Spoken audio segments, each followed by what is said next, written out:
అందరికీ నమస్కారం.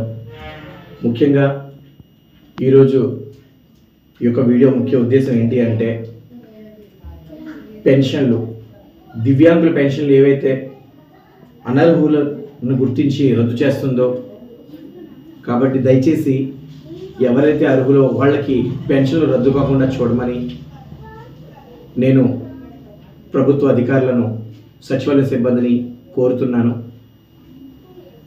అంటే అర్హులై ఉండి కూడా ఈ దివ్యాంగుల పెన్షన్లు ఏవైతే ఉన్నాయో అవి వెరిఫికేషన్ అవుతున్నాయి, అనర్హులను గుర్తించి పెన్షన్ను రద్దు చేస్తున్నారు. కాబట్టి ఎవరైతే అర్హులు ఉన్నారో వాళ్ళందరికీ కూడా ఈ పెన్షన్లు అందేలా చూడమని ముఖ్యంగా సచివాలయ సిబ్బందిని కోరుకుంటున్నాను.